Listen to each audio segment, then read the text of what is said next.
Welcome back सभी का बहुत बहुत स्वागत। कक्षा 11 11th के लिए हम लोग कर रहे हैं फास्ट ट्रैक डिवीजन। तो पिछले वाले वीडियो में लास्ट टाइम हमने चैप्टर 2 तक विमीय विश्लेषण के लिए बताया था कि विमीय विश्लेषण स्टार्ट करेंगे और आज विमीय विश्लेषण से शुरू करते हैं डायमेंशन से।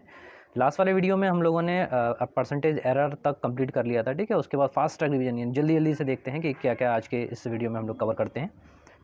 तो फर्स्ट ट्रैक डिवीजन में सबसे पहले हम लोग लेते हैं इसमें डायमेंशंस, और डायमेंशंस में जो सबसे इंपॉर्टेंट हैं उसमें आप जैसे सभी जानते हो कि स्टार्टिंग में हम लोग देखते हैं एम से मास को दिखाते हैं यानी किलोग्राम।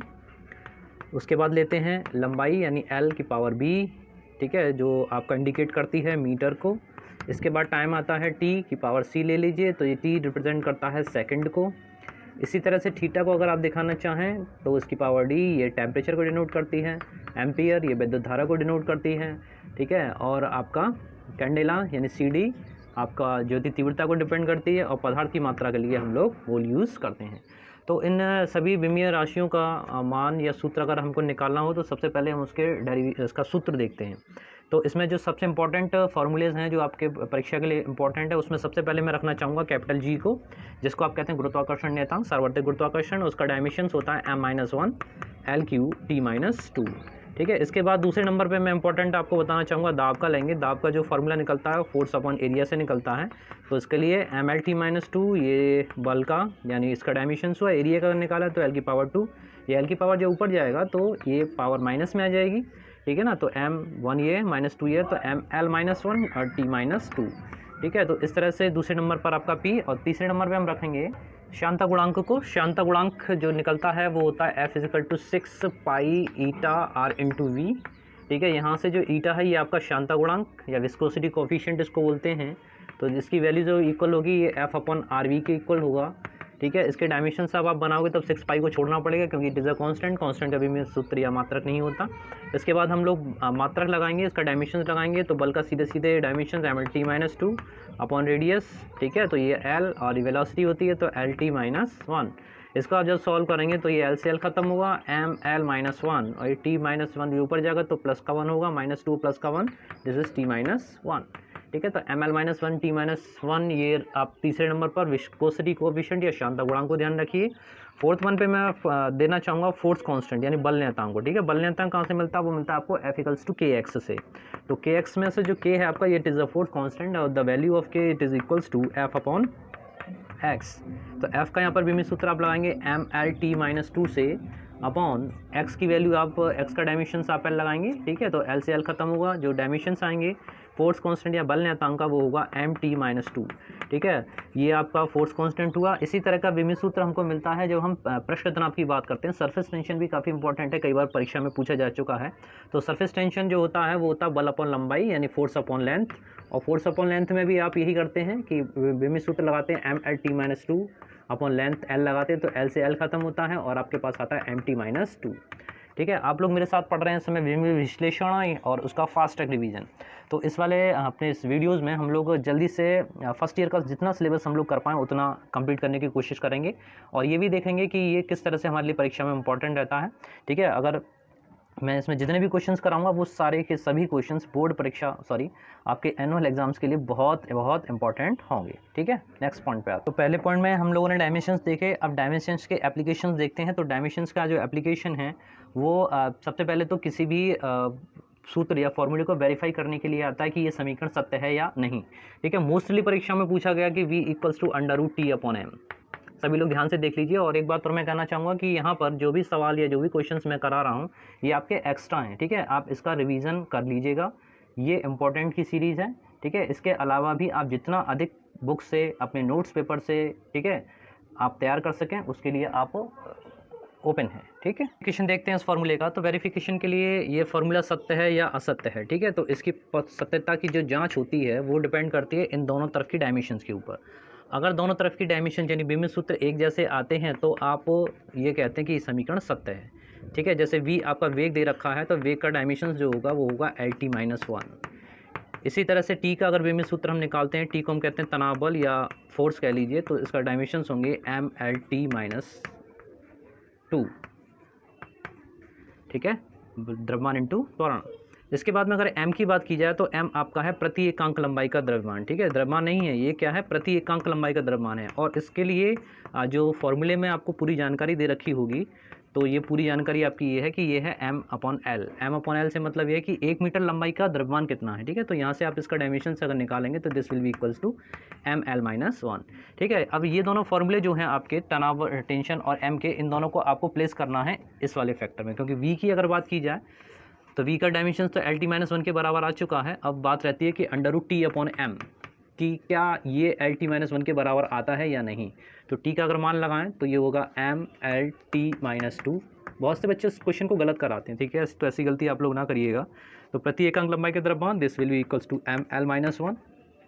m से m खत्म हुआ, l ऊपर जाएगा, l की पावर 2 हो जाएगी, l की पावर 2 और t-2, ठीक है। अंडर रूट लगा हुआ है तो उसका मतलब यही है कि यहाँ से इसका रूट हट जाएगा और केवल जो पावर बचेगी वो 1 और t की पावर -1, LT-1। इस तरह से आपने देखा कि v की विमा भी आपका LT-1 है और इधर का विमी सूत्र भी LT-1 है, यानी लेफ्ट हैंड साइड की जो डायमेंशंस हैं वो राइट हैंड साइड की डायमेंशंस के इक्वल है।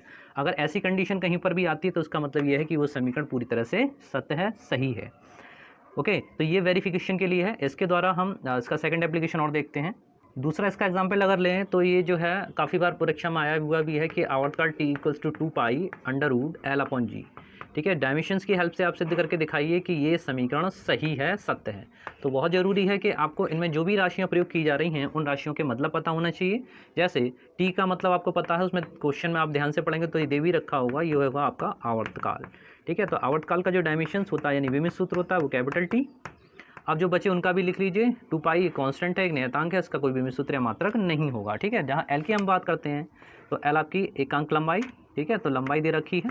तो लंबाई का डायमेंशंस आप सभी लोग जानते हो, लंबाई हो चाहे दूरी हो, डायमेंशंस उसका होगा L। G की बात करें, G होता है आपका गुरुत्व त्वरण, ठीक है ना, ग्रेविटेशनल एक्सेलरेशन या गुरुत्व त्वरण की हम बात करेंगे तो इसके डायमेंशंस वही होंगे जो एक्सेलरेशन के होते हैं, यानी LT-2। अब बस आपको उसको फॉर्मूले में प्लेस करना है, ठीक है। तो उसमें आप उसको फॉर्मूले में प्लेस करिए। फॉर्मूला आपके सामने है, t का डायमेंशंस आपको पता ही है, कैपिटल T के बराबर। अब केवल ये वाला जो फैक्टर बचा इसका डायमेंशंस t के बराबर आना चाहिए अगर ये समीकरण सही है तो, ठीक है भाई। तो रखते हैं, तो √L/g में इसके डायमेंशंस प्लेस करिएगा ज़रा। तो L की जगह पर आप रखेंगे कैपिटल L, स्मॉल g की जगह पर LT-2 प्लेस करिए, ठीक है। L से L खत्म हुआ, t-2 पर जाएगा तो प्लस का 2 हुआ, ये हुआ t की पावर 2 और t की पावर 2 के ऊपर रूट लगा हुआ, इसका मतलब केवल ये रह जाएगा t। तो आपने ये देखा कि 2π√L/g का डायमेंशन किसके बराबर है, कैपिटल T के बराबर, जो कि आवर्तकाल के t के बराबर है। यानी कहने का मतलब हुआ लेफ्ट हैंड साइड का जो डायमेंशन है वो इक्वल है राइट हैंड साइड के। इसका मतलब ये है कि ये समीकरण पूरी तरह से सत्य है, ठीक है। नेक्स्ट पॉइंट पे आते हैं।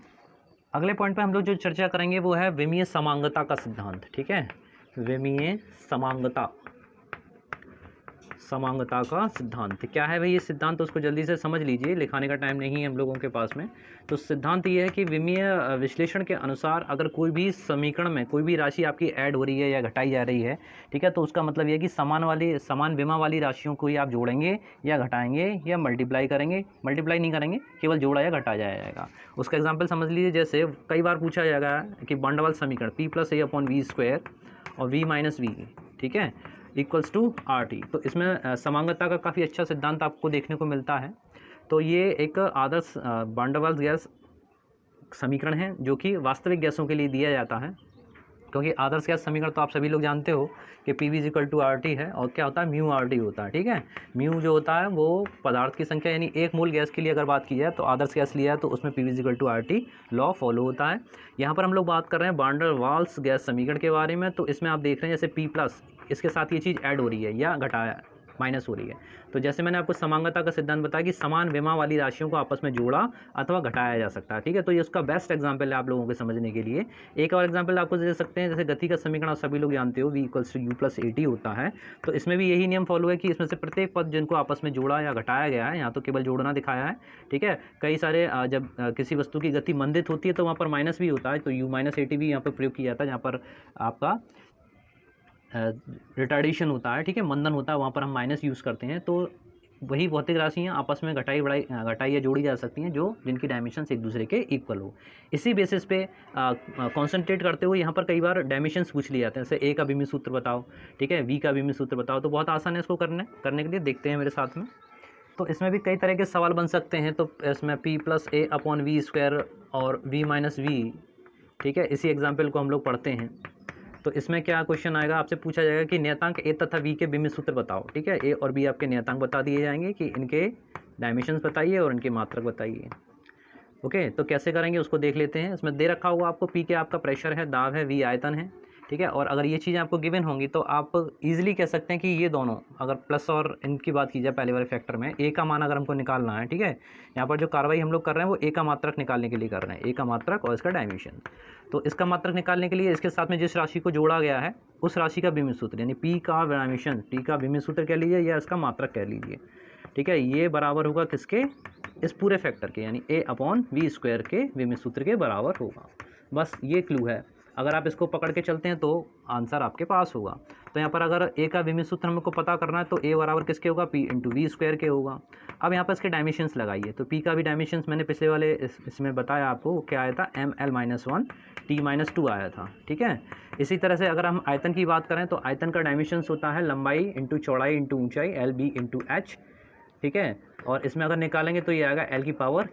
l⁻q आयतन का निकलेगा क्योंकि यहाँ पर स्क्वायर भी है अकॉर्डिंग टू द क्वेश्चन। ठीक है, तो यहाँ पर l⁻3 की पावर कितना हो जाएगी, 2 लग जाएगी, यानी l की पावर कितना हो जाएगा, 6। ओके, तो यहाँ पर आप देखेंगे कि m का तो अकेला ही रह गया, m l⁻−1 और ये प्लस के 6 उसके साथ ऐड होंगे तो l⁻5 रह जाएगा। इसी तरह से t⁻−2 बचेगा।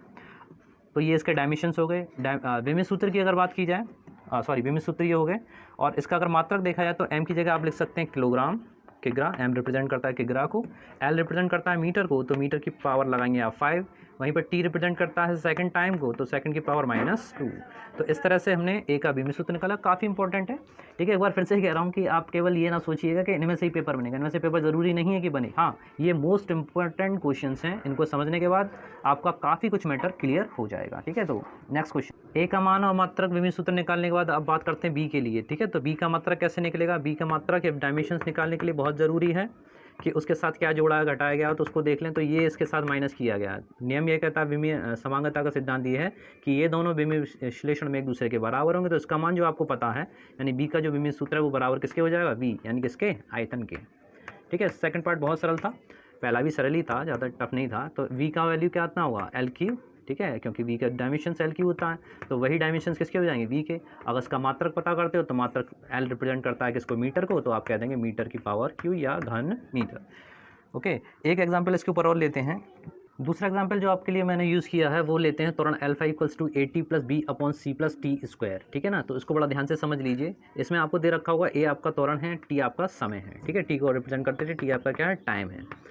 वो आप क्वेश्चन आपसे जानना चाह रहा है कि a, b और c जो आपको कांस्टेंट दिखाई दे रहे हैं, ठीक है, सब क्या है, आपके नियतांक हैं। ठीक है, ऑल आर द कांस्टेंट, और इन कांस्टेंट की वैल्यू कितनी होगी, इनका डायमेंशंस और मात्रक बताइए। तो आपको सीधा सीधा वही लगाना है कि सबसे पहले आप इसकी स्टार्टिंग करेंगे तो ये पूरा फैक्टर, ये इस पूरा फैक्टर, ये पूरा अल्फ़ा और ये पूरा b/ct², इन सब के डायमेंशंस एक दूसरे के इक्वल हैं। तो सबसे पहले हम स्टार्टिंग करते हैं a के लिए। तो a के लिए सबसे पहले आप स्टार्ट करेंगे तो आप देखेंगे कि आपको इसमें किस किस को इक्वेट करना पड़ेगा, α = a × t को इक्वेट करना पड़ेगा। और जब यहाँ से आप a का मान निकालेंगे तो a = क्या आ जाएगा, α/t आएगा। ओके, तो अल्फ़ा क्या है आपका, ये आपका त्वरण था और नीचे दे रखा था समय, यानी टाइम। बात करते हैं आगे इसके डायमेंशंस के बारे में। तो a का अगर डायमेंशंस आपको पता करना है तो बहुत ज़रूरी है कि त्वरण का डायमेंशंस आपको पता करना होना होगा, और ये बराबर होता है LT-2 के, अपॉन टाइम से डिवाइड करना है, this equals to t। t जे अगेन ऊपर जाएगा तो t की पावर जो प्लस की थी वो माइनस की होगी, and minus will be add with -2, then this will be equals to LT-3। तो a का जो डायमेंशंस है वो आपके पास आ गया। और अगर मात्रक पूछा जाए तो l की जगह मीटर दिखाएंगे और t की जगह सेकंड दिखाते हुए t की पावर -3। तो ये आपके पास में आया a का डायमेंशंस और उसका विमित सूत्र।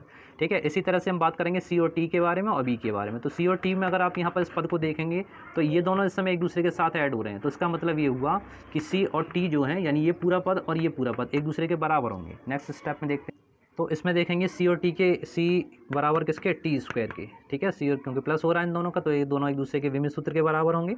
इसका मतलब ये होगा टाइम t का विमित सूत्र आप लगाएंगे कैपिटल T और उसकी पावर लगाएंगे स्क्वायर। ठीक है, तो c का जो डायमेंशन है उसके, c का जो नियतांक है उसके डायमेंशन आपके पास आए t², और इसका विमित सूत्र, उसका जो मात्रक होगा वो होगा second square. Clear that. Now take to be का मान आपको निकालना है, तो इसके लिए आप इन सब में से किसी को भी इक्वल कर सकते हैं। यहाँ पर हम बराबर कर लेते हैं v/c+t², ठीक है, बराबर किसके, अल्फ़ा के या त्वरण के। तो इसका मतलब ये हुआ कि b का अगर आपको डायमेंशन चाहिए तो अल्फ़ा का डायमेंशंस लगा दीजिए और c+t² का डायमेंशंस लगा दीजिए, ठीक है ना। तो अल्फ़ा में इसकी तो वैल्यू है नहीं, c+t² को अगर आप ऐड करेंगे क्योंकि दोनों के डायमेंशंस एक जैसे ही हैं, तो अल्फ़ा का डायमेंशन त्वरण है Lt-2, और इस पूरे फैक्टर का अगर डायमेंशन निकालें तो t² + t² 2t² आएगा, ठीक है। 2 कांस्टेंट में शामिल कर दीजिए, उसको छोड़िए, कांस्टेंट का कोई मतलब नहीं इसमें। और यहाँ पर देखेंगे माइनस का 2 प्लस का 2, दिस बोथ आर कैंसिल, केवल बचेगा b = l। l का मतलब ये तो हो गया इसका डायमेंशन, b का भी में सूत्र हो गया l, और इसका मात्रक बनेगा, ये आएगा मीटर, ठीक है। तो इस तरह से आपने देखा इसके डायमेंशंस के उपयोग, जिसमें हमने विमीय समांगता के ऊपर आधारित क्वेश्चंस किए, ठीक है। इसके बाद अब फार्मूला बेसिंग या फार्मूला का निर्माण कैसे होता है वो अगले वीडियो पर देखते हैं। मिलते हैं नेक्स्ट वीडियो में। जय हिंद, जय भारत।